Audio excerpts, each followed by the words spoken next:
I am so pleased and so happy to be able to bring to you the study that I did for myself and wrote as a book, The Principles for Dealing with the Changing World Order, because our world is changing in profound ways that we have never seen before. And I needed to understand those ways and how to deal with them, because I'm a global macro investor. I've been for about 50 years a global macro investor, which has required me to look at what's happening all around the world and in the United States and other countries, and then place bets on what is likely to happen. And what I learned in my life is that many things that surprised me in my dealing with the world were things that never happened in my lifetime before, but happened many times before that. And by studying history, I could know how to deal with the realities I was facing. For example, my studying the Great Depression allowed me to anticipate the 2008 financial crisis, which helped me. And so today, there are things that are happening that to us that have not happened in our lifetimes that happened before.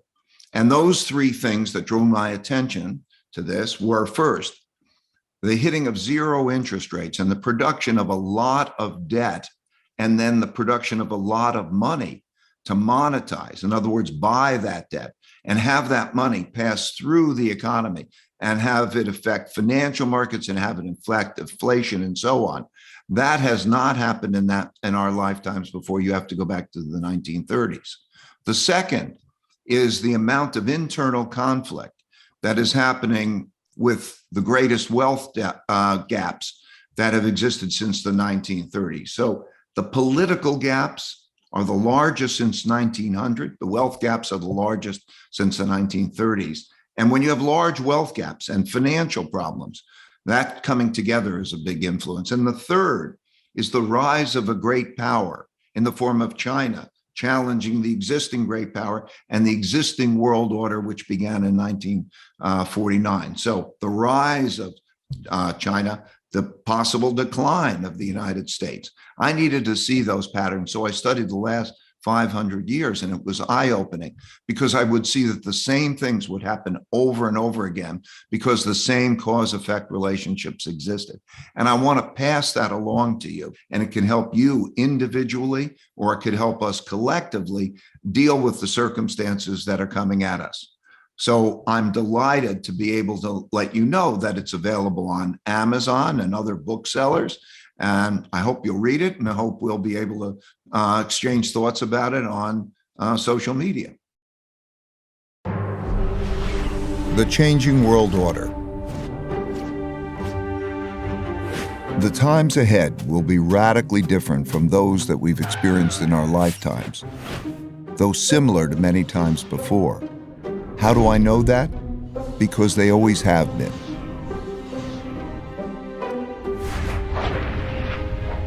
Over my roughly 50 years of global macroeconomic investing, I've learned the hard way that the most important events that surprised me did so because they never happened in my lifetime. These painful surprises led me to study the last 500 years of history for similar situations, where I saw that they had indeed happened many times before, with the ups and the downs of the Dutch, British, and U.S. empires. And every time they did, it was a sign of the changing world order. This study taught me valuable lessons that I'm going to pass along to you here in a distilled form. You can find the comprehensive version in my book, Principles for Dealing with the Changing World Order. Let me begin with a story that brought me to this point, about how I learned to anticipate the future by studying the past.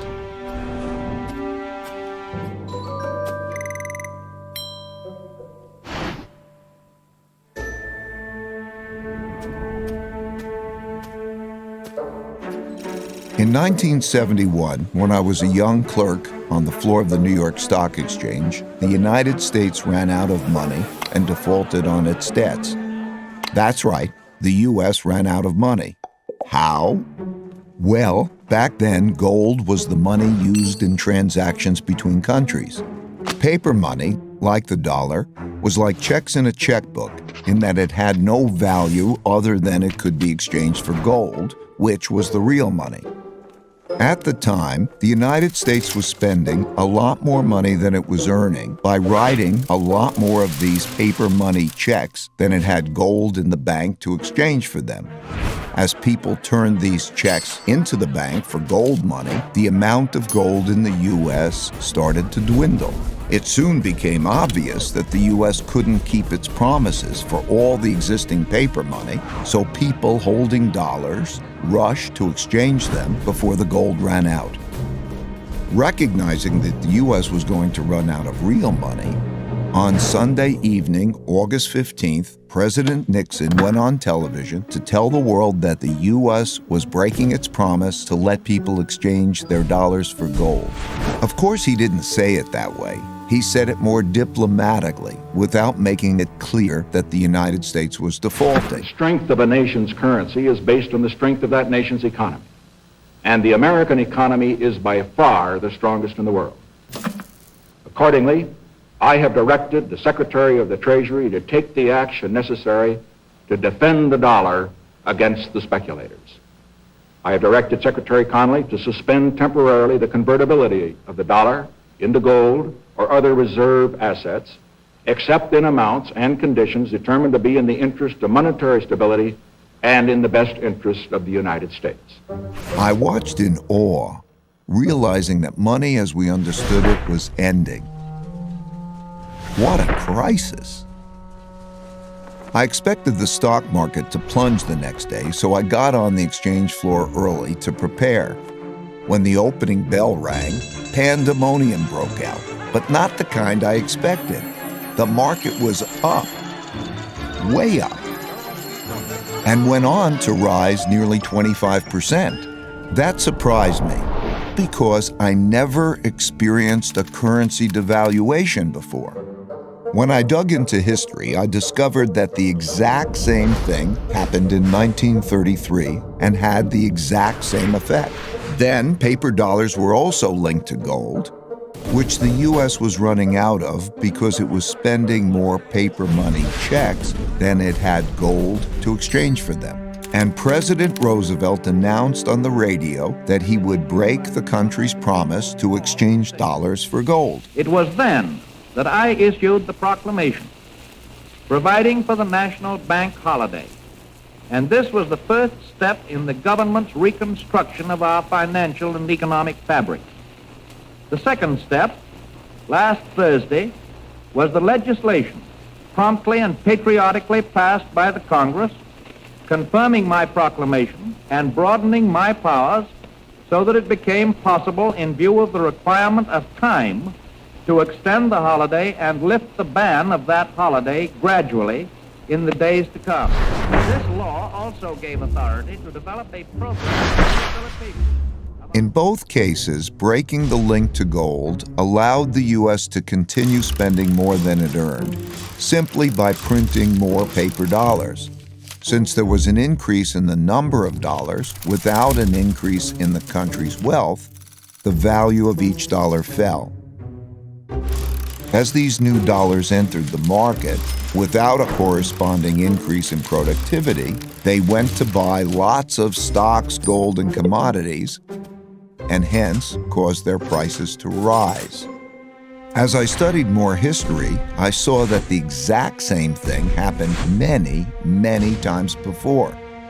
I saw that since the beginning of time, when governments spent much more than they took in taxes, and conditions got bad, they ran out of money and they needed more. So they printed more, a lot more, which made its value fall and made the prices of most everything, including stocks, gold, and commodities, rise. That's when I first learned the principle that when central banks print a lot of money to relieve a crisis, buy stocks, gold, and commodities, because their value will rise and the value of paper money will fall. This printing of money is also what happened in 2008 to relieve the mortgage-driven debt crisis, and in 2020 to relieve the pandemic-driven economic crisis, and it almost certainly will happen in the future. So I suggest that you keep this principle in mind. These experiences gave me another principle, which is to understand what is coming at you, you need to understand what happened before you. That principle led me to study how the Roaring '20s bubble turned into the 1930s depression, which gave me the lessons that allowed me to anticipate and profit from the 2007 bubble turning into the 2008 bust. All these experiences led me to develop an almost instinctual urge to look to the past for similar situations to learn how to handle the future well. Changing orders.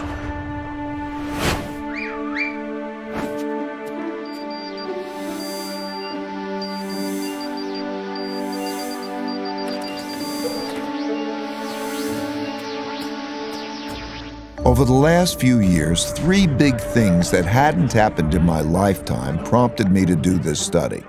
First, countries didn't have enough money to pay their debts, even after lowering interest rates to zero, so their central banks began printing lots of money to do so. Second, big internal conflicts emerged due to growing gaps in wealth and values. This showed up in political populism and polarization between the left, who want to redistribute wealth, and the right, who want to defend those holding the wealth. And third, increasing external conflict between a rising great power and the leading great power, as is now happening with China and the United States. So I looked back. I saw that all these had happened together before, many times, and nearly always led to changing domestic and world orders. The last time this sequence happened was from 1930 to 1945. What exactly is an order, you might ask? It's a governing system for people dealing with each other. There are internal orders for governing within countries, typically laid out in constitutions. And there is a world order for governing between countries, typically laid out in treaties. Internal orders change at different times than world orders, though whether within or between countries, these orders typically change after wars. Civil wars within countries, international wars between countries. They happen when revolutionary new forces defeat weak old orders. For example, the U.S. internal order was laid out in the Constitution in 1789 after the American Revolution, and it is still operating today, even after the American Civil War. Russia got rid of its old order and established a new one with the Russian Revolution in 1917, which ended in 1991 with a relatively bloodless revolution. China began its current internal order in 1949 when the Chinese Communist Party won the Civil War. You get the idea. The current world order, commonly called the American World Order, formed after the Allied victory in World War II, when the U.S. emerged as the dominant world power. It was set out in agreements and treaties for how global governance and monetary systems work. In 1944, the New World Monetary System was laid out in the Bretton Woods Agreement and established the dollar as the world's leading reserve currency. A reserve currency is a currency that is commonly accepted around the world, and having one is a key factor in a country becoming the richest and most powerful empire. With a new dominant power and monetary system established, a new world order begins. These changes take place in a timeless and universal cycle that I call the Big Cycle. I'll start with a quick overview, then give you a more complete version, and then direct you to my book if you want more.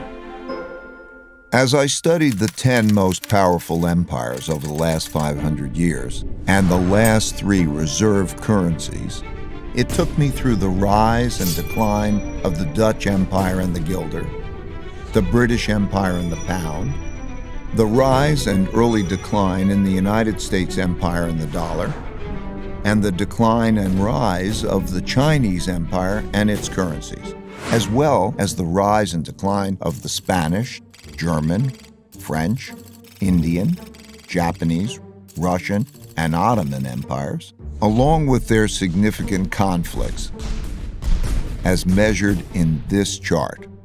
To understand China's patterns better, I also studied the rise and fall of Chinese dynasties and their monies back to the year 600. Because looking at all these measures at once can be confusing, I'll focus on the 4 most important ones: the Dutch, British, US, and Chinese. You'll quickly notice the pattern. Now let's simplify the form a bit. As you can see, they transpired in overlapping cycles that lasted about 250 years, with 10 to 20-year transition periods between them. Typically, these transitions have been periods of great conflict because leading powers don't decline without a fight. So how am I measuring an empire's power? In this study, I used 8 metrics. Each country's measure of total power is derived by averaging them together. They are education, inventiveness and technology development, competitiveness in global markets, economic output, share of world trade, military strength, the power of their financial center for capital markets, and the strength of their currency as a reserve currency. Because these powers are measurable, we can see how strong each country is now, was in the past, and whether they're rising or declining. By examining the sequences from many countries, we can see how a typical cycle transpires. And because the wiggles can be confusing, we can simplify it a bit to focus on the pattern of cause-effect relationships that drive the rise and decline of a typical empire. As you can see, better education typically leads to increased innovation and technology development, and with a lag, the establishment of the currency as a reserve currency. You can also see that these forces then declined in a similar order, reinforcing each other's decline. Let's now look at the typical sequence of events going on inside a country that produces these rises and declines. In a nutshell, the big cycle typically begins after a major conflict, often a war, establishes the new leading power and the new world order. Because no one wants to challenge this power, a period of peace and prosperity typically follows. As people get used to this peace and prosperity, they increasingly bet on it continuing. They borrow money to do that, which eventually leads to a financial bubble. The empire's share of trade grows, and when most transactions are conducted in its currency, it becomes a reserve currency, which leads to even more borrowing. At the same time, this increased prosperity distributes wealth unevenly, so the wealth gap typically grows between the rich haves and the poor have-nots. Eventually, the financial bubble bursts, which leads to the printing of money and increased internal conflict between the rich and the poor, which leads to some form of revolution to redistribute wealth. This can happen peacefully or as a civil war. While the empire struggles with this internal conflict, its power diminishes relative to external rival powers on the rise. When a new rising power gets strong enough to compete with the dominant power that is having domestic breakdowns, external conflicts, most typically wars, take place. Out of these internal and external wars come new winners and losers. Then the winners get together to create the new world order, and the cycle begins again. As I looked back, I saw that these cause and effect relationships drove the cycles of rises and declines all the way back to the Roman Empire. I saw how the stories of each one of these cycles blended together with others before, during, and after, in the same way as each individual story blends with others to make the epic 500-year story that is our collective history. And like human life cycles, no two are exactly the same, but most are similar.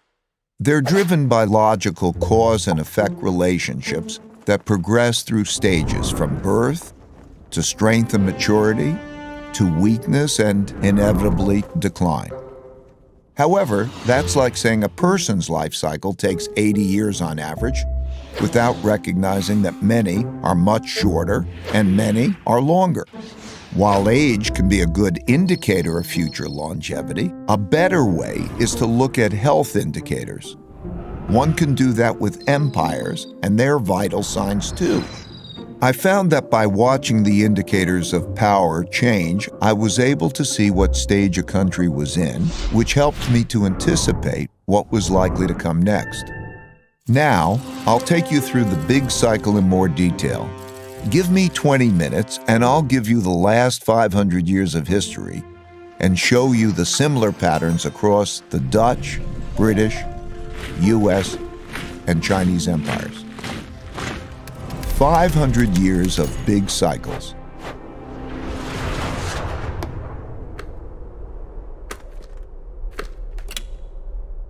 I'm going to describe the typical cycle by dividing it into 3 phases: the rise, the top, and the decline. The rise.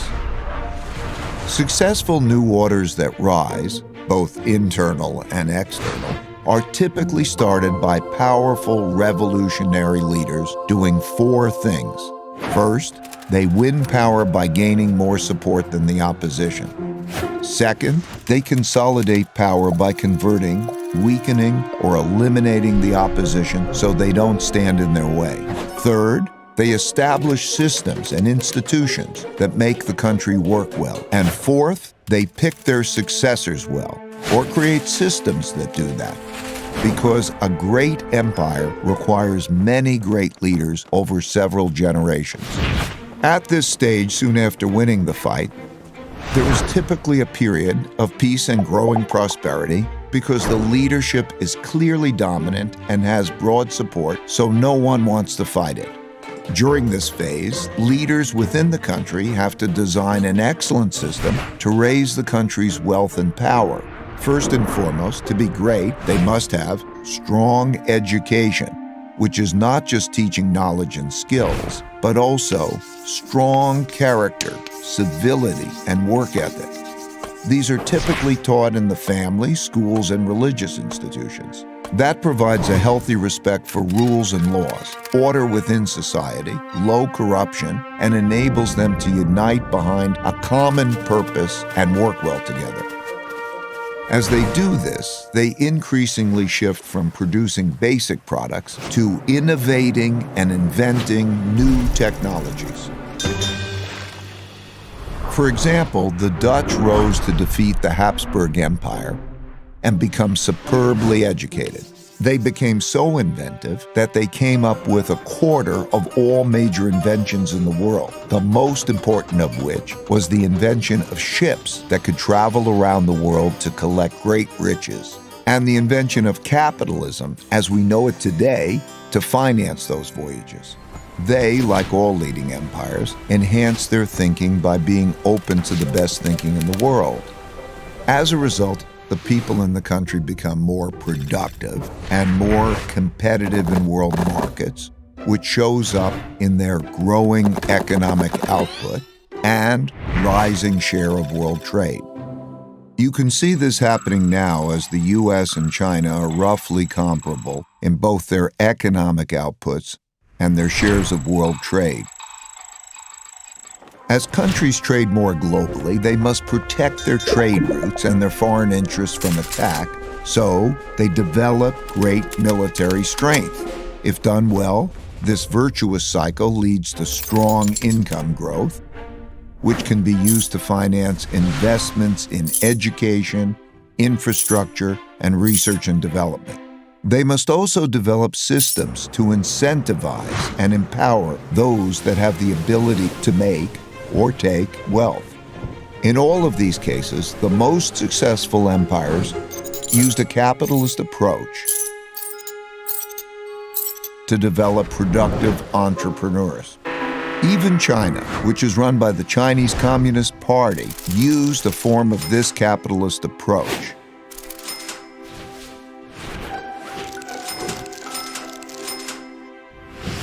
Deng Xiaoping, when asked about this, said, "It doesn't matter if it's a white cat or a black cat, as long as it catches mice.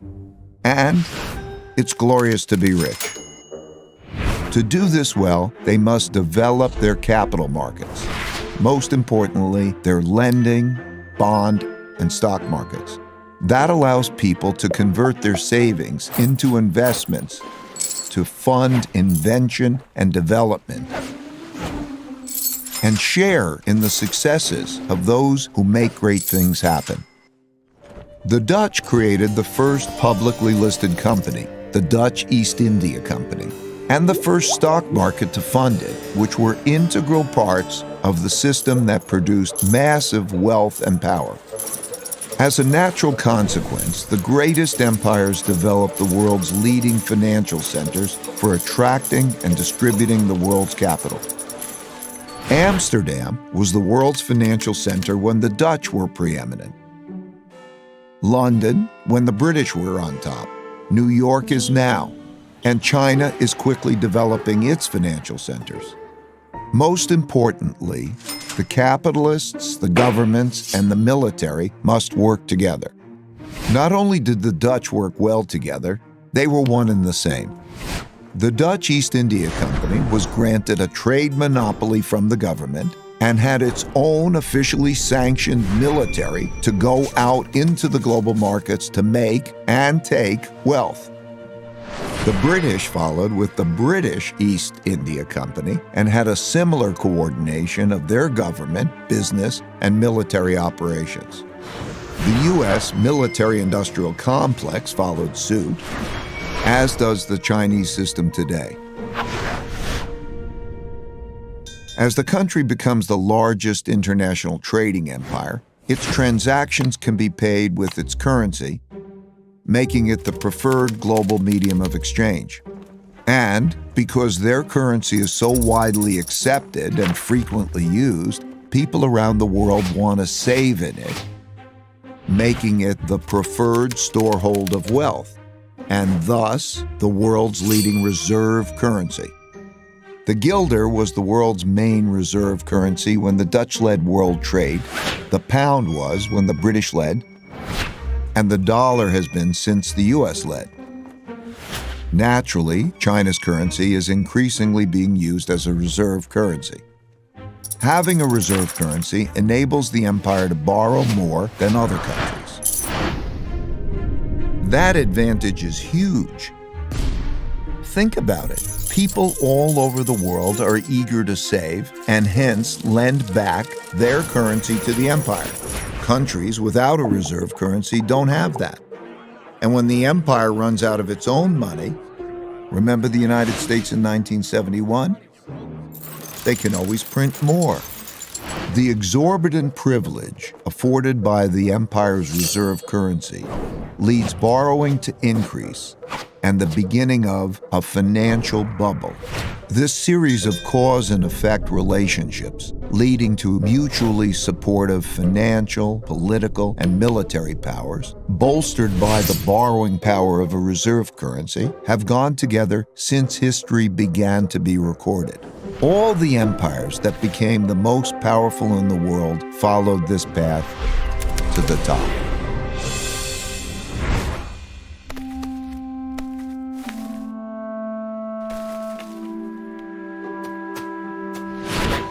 While in the top phase, most of these strengths are sustained, embedded within the fruits of their success are the seeds of their decline. As a rule, as people in these rich and powerful countries earn more, That makes them more expensive and less competitive relative to people in other countries who are willing to work for less. At the same time, people in other countries naturally copy the methods and technologies of the leading power, which further reduces the leading power's competitiveness. For example, British shipbuilders had less expensive workers than Dutch shipbuilders. So they hired Dutch designers to design better ships that were built by less expensive British workers, making them more competitive, which led the British to rise and the Dutch to decline. Also, as people become richer, they tend not to work as hard. They enjoy more leisure, pursue the finer and less productive things in life, and at the extreme become decadent. Values change from generation to generation during the rise to the top, from those who had to fight to achieve wealth and power to those who inherited it.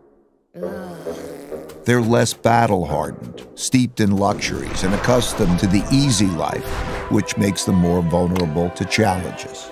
The golden era of the Dutch Empire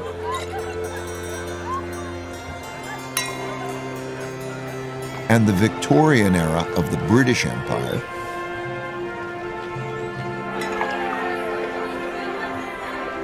were such high prosperity periods like this. As people get used to doing well, they increasingly bet on the good times continuing and borrow money to do that, which grows into financial bubbles. Naturally, the financial gains come unevenly, so the wealth gap grows. Wealth gaps are self-reinforcing because rich people use their greater resources to reinforce their powers. For example, they give greater privileges to their children, like better education, and they influence the political system to their advantage. This causes the gaps in values, politics, and opportunities to grow between the rich haves and the poor have-nots. Those who are less well off feel the system is unfair, so resentments grow. But as long as the living standards of most people are still rising, these gaps and resentments don't boil over into conflict. Having the world's reserve currency inevitably leads to borrowing excessively and contributes to the country building up large debts with foreign lenders. While this boosts spending power over the short term, it weakens the country's financial health and weakens the currency over the long term. In other words, when borrowing and spending are strong, the empire appears very strong, but its finances are in fact being weakened. The borrowing sustains the country's power beyond its fundamentals by financing both domestic overconsumption and international military conflicts required to maintain the empire. Inevitably, the cost of maintaining and defending the empire becomes greater than the revenue it brings in, so having an empire becomes unprofitable. For example, the Dutch Empire overextended around the world and fought war after increasingly expensive war with the British and other European powers to protect its territory and trade routes.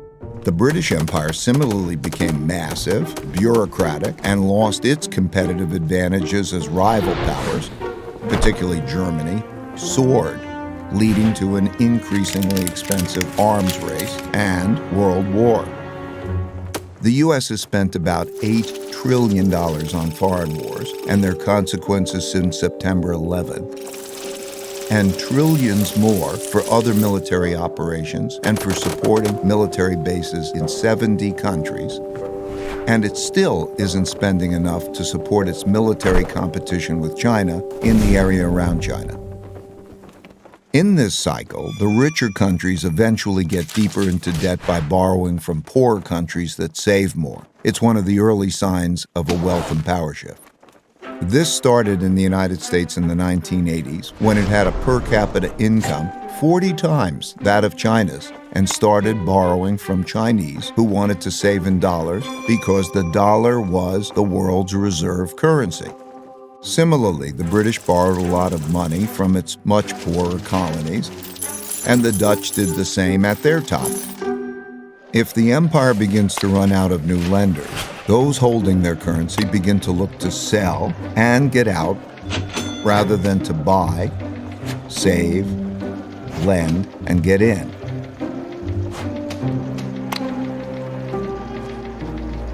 And the strength of the empire begins to decline. The decline. The decline comes from internal economic weakness together with internal fighting or costly external fighting or both. Typically, the decline comes gradually and then very suddenly.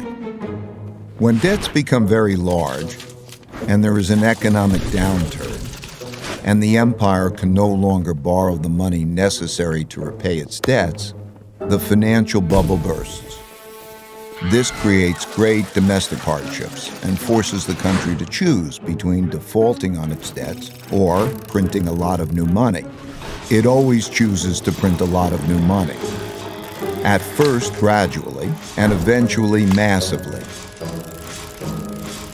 That devalues the currency and raises inflation.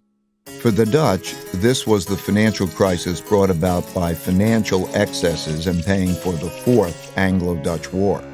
Similarly, for the British, it was paying for its financial excesses and its debts from the two world wars.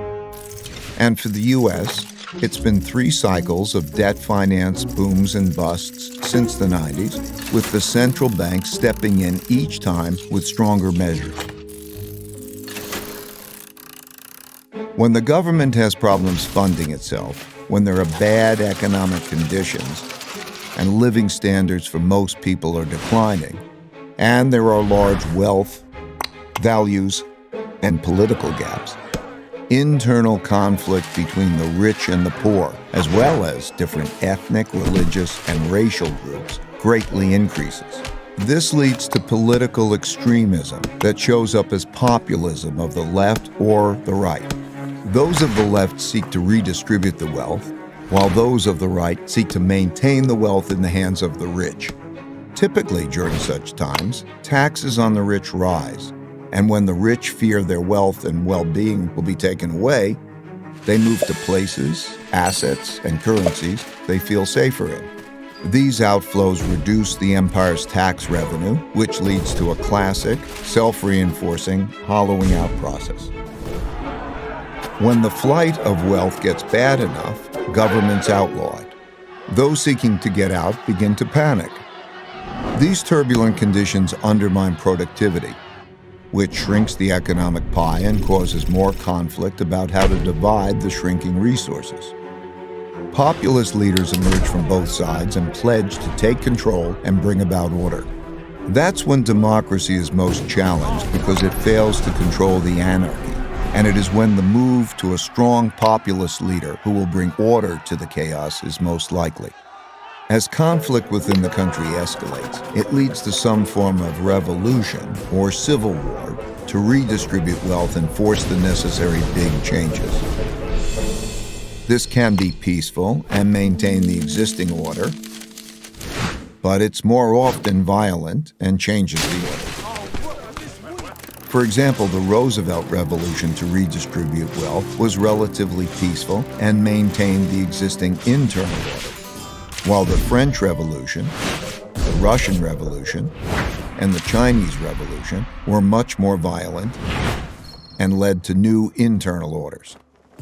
This internal conflict makes the empire weak and vulnerable to rising external rivals who, seeing this domestic weakness, are more inclined to mount a challenge. This raises the risk of great international conflict, especially if the rival has built up a comparable military. Defending oneself and one's empire against rivals requires great military spending, which has to occur as domestic economic conditions are deteriorating and the empire can least afford it. Since there is no viable system for peacefully adjudicating international disputes, these conflicts are typically resolved through tests of power. As bolder challenges are made, the leading empire is faced with the difficult choice of fighting or retreating. Fighting and losing is the worst outcome, But retreating is bad too, as it cedes progress to the rival and signals that the empire is weak to those countries that are considering which side to be on. Poor economic conditions cause more fighting for wealth and power, which inevitably leads to some kind of war. Wars are terribly costly. At the same time, they produce the tectonic shifts that realign the new waters to the new realities of wealth and power in the world. When those holding the reserve currency and debt of the declining empire lose faith and sell them, that marks the end of its big cycle. Of the roughly 750 currencies that existed since 1700, less than 20% now exist, and all of them have been devalued. For the Dutch, this happened after their defeat in the Fourth Anglo-Dutch War, when they weren't able to repay the massive debts they built up during it. This led to a run on the Bank of Amsterdam and a desperate sell-off, forcing massive money printing, which devalued the currency and the empire into irrelevance. For the British, this happened after World War II, when despite their victory, they could not repay the massive debts they borrowed to fund their war effort. This led to a series of money printing, devaluations, and sell-offs in the British pound, as the US and the dollar emerged dominant and created a new world order. At the time of this recording, the United States hasn't yet reached this point. While it has massive debt, spends more than it earns, and funds this deficit with more borrowing and printing huge amounts of new money, the big sell-off in dollars and dollar debt hasn't yet begun. And while there are great internal and external conflicts occurring for all the classic reasons, they've not yet crossed the line to become wars. Eventually, out of these conflicts, whether they're violent or not, come new winners who get together and restructure the losers' debts and political systems and establish the new world order. Then the old cycle and empire ends and the new one begins, and they do it all over again. That's a lot of detail I just threw at you to paint a picture of how the typical big cycle transpires. Of course, not all of them transpire in exactly this way, but most largely do. So much so that it seems like the stories of rises and declines stay essentially the same, and the only things that change are the clothes the characters wear and the technologies they use. So, where are we heading?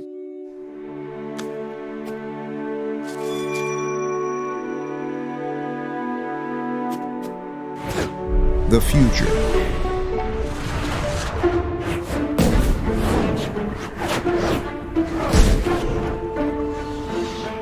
Most empires have their time in the sun and inevitably decline. Reversing a decline is difficult because that requires undoing a lot that's already been done, but it's possible.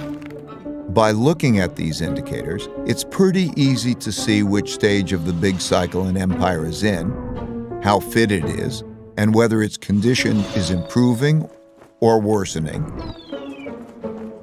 which can help one estimate how many years it has left. Still, these estimates aren't precise, and the cycle can be extended if those in charge pay attention to their vital signs and improve them. For example, knowing that a person is 60 years old, how fit they are, whether they smoke or not, and a few other basic vital signs, one can estimate the person's longevity. One can do that with empires and their vital signs too. It won't be precise, but it will be broadly indicative and give clear direction on steps to take to increase longevity. It's most often the case that a nation's greatest war is with itself over whether or not it can make the hard decisions needed to sustain success. As for what we need to do, it comes down to just two things: earn more than we spend and treat each other well. All other things I mentioned, strong education, inventiveness, being competitive, and all the rest, are just ways of getting at these two things. It's easy to measure if we're doing them. So like people who want to get fit, let's get on the program and improve our vitals.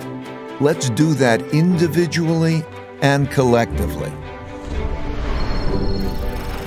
My goal for sharing this picture of how the world works and a few principles for dealing with it well is to help you recognize where we are and the challenges we face, and to make the wise decisions needed to navigate these times well.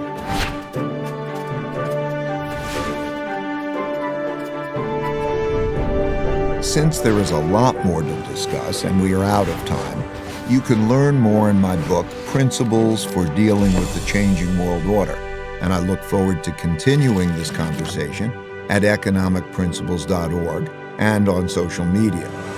Thank you, and may the force of evolution be with you.